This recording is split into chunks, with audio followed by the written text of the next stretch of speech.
Nice to see you this morning, Mark. Pleasure. Welcome. Good morning, Great one on the couch. He's got a brand new book out, by the way. It's #1. I was just on Amazon. It's #1. It's called Rediscovering Americanism. Now, who are you about to come over the rail and punch in that photo? Because it looks like you're about to take on some people. It's a great photo. 6 days #1 on Amazon. I'll tell you what amazes me. You said the New York Times has a whole page on the Constitution today. A whole section. On July 4th, the Constitution. That's right. Do they know Whole what happened on July 4th? It was the Declaration of Independence. Exactly. There it is. So they don't even know what day the anniversary for the Constitution is September 17th.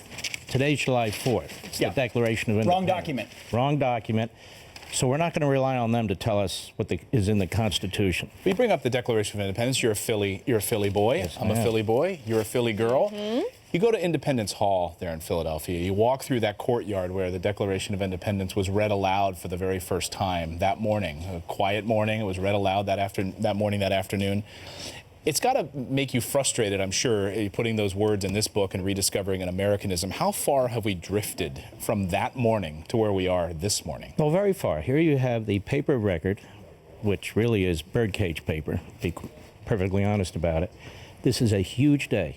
What does our independence really mean, which I get into in the first chapter?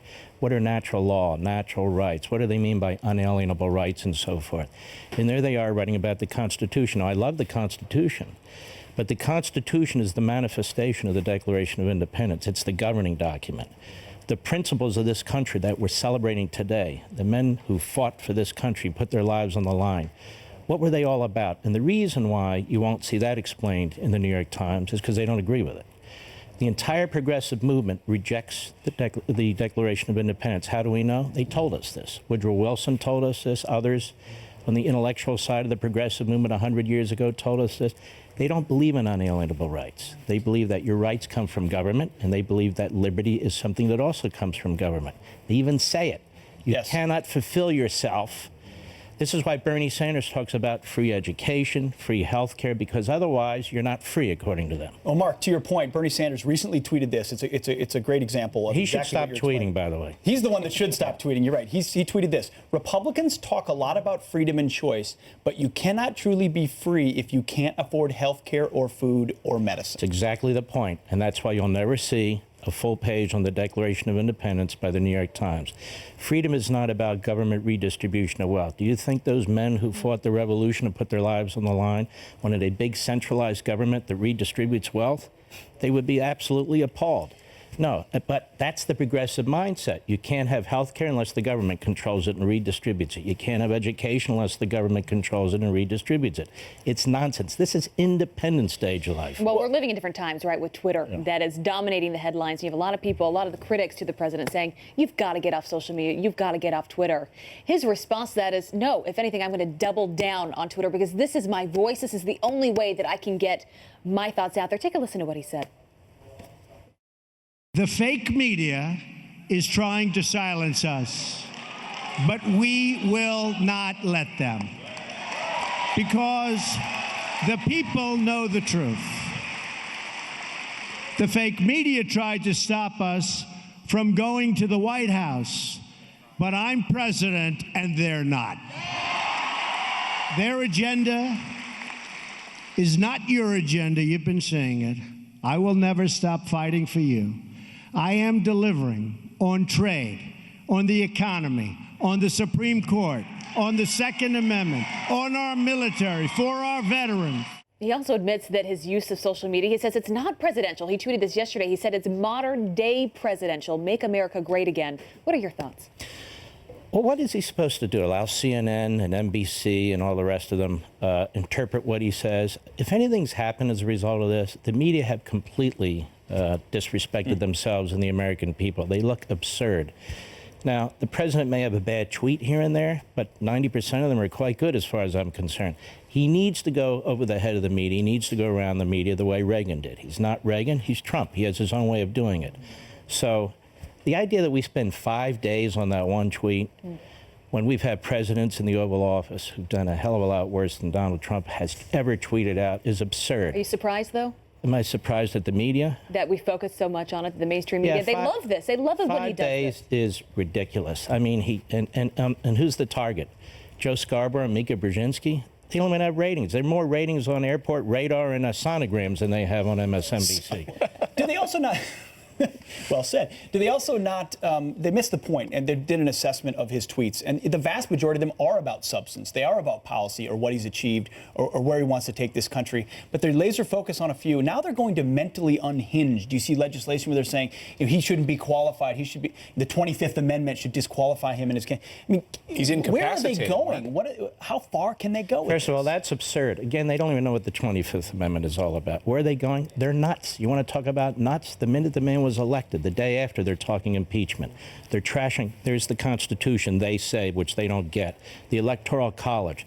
Now they want to trash the whole system of how we elect members of the House. Again, when you read this, you'll see they reject our constitutional system. Trump should tweet. Just be a little bit more careful, but tweet. He has to go over the head of the media. But sorry, it's probably where you're going, Clayton. What does the rediscovering Americanism mean? Americanism, that word. That's the point. At a surface level, at a superficial level, we talk about we want freedom, we want this, we want... Where does all this come from? In other words, people really need to appreciate this. Now, a lot of us do, but a lot of Americans don't. And really, this comes down through the ages. And this country's so remarkable, not just because we say it, because it is. And this other force, this Bernie Sanders type force, is completely at odds with it. Well, we think about our American independence. It was to break off the shackles of European the monarchy, right? And you write in the second chapter how we've imported progressivism from that. We've embraced progressivism to such a degree. How do we, when Americans are given free stuff, it's hard to wheel that back. We're going through this right now with health care. How do we wheel it in? Because we explain to Americans the real free stuff is your liberty. People crawl across this border from all walks of life to come into this country for liberty, for the most part. And what does that liberty mean? We're losing it, and we need to understand it. We do need to fight this propaganda that comes from the left. What they've done is hijack the word liberty. They don't mean by liberty what we mean by liberty, as pointed out by Bernie Sanders with his unbalanced tweet today about we don't really know freedom because we don't have free this and free that. That's socialism. That's progressivism. That's imported from Europe. It's called German idealism and a number of other things. Who do they listen to? Who are their philosopher kings? People like Marx and Hegel and Rousseau, disasters. Who are philosophers that we listen to? People like Aristotle and Cicero and Locke and Burke, great Enlightenment and so forth. You're not going to learn this in college and history, and that's part of the problem, and that's why I felt I needed to write the book. Do you think the American people get it, though? Do you think they're smarter than many people give them credit for? Because you think about even this last election, the media telling them to do a certain thing, Hollywood, you name it, that seems like the popular thing to do. They went to the polls, and the majority of the American people did something different. I think half of us are, and half of us aren't. And I really mean that. When you look at the voting, you know, it's pretty tight. And I also think because people who come newly into this country and aren't assimilated properly into this country, and they listen, they watch the news on TV, and they hear the left wing and the redistribution of wealth and all the rest of it, we lose sight of our moorings. And so we need to get back to that. Again, not at a superficial level. What does it mean? And property rights and individualism and all these things are crucial. It sounds really good, the free stuff, until you understand where our country came from, which is the whole point of a book like this. Right. Yeah. Mark is going to stick around because we want to get your take on this. Another big story, the mainstream media has been pushing that lie that 17 intelligence agencies agreed on Russia collusion only to bury their own correction. So why did the press push this when we reported the truth months ago? Mark's going to be joining us when we come back right after the break. Stick around with us. It's the glue that's been holding the Democrats' so-called Russian collusion narrative together. 17 of our intelligence agencies. 17 intelligence agencies. 17 different United States intelligence agencies. Well, it turns out that was a lie, and a lie that some folks like Fred Fleitz have been trying to expose for months. Here's what he said this morning. I don't use this word lightly. I think this assessment was rigged.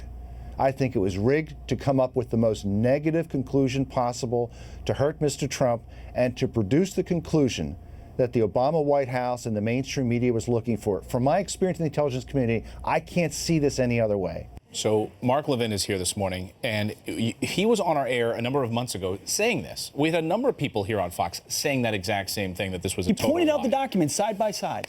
What do you make of this? I think it's exactly right. Look, here's what I don't understand. If the Russians got involved in our election, I don't think there's any question whether there's 17 agencies or 3 agencies.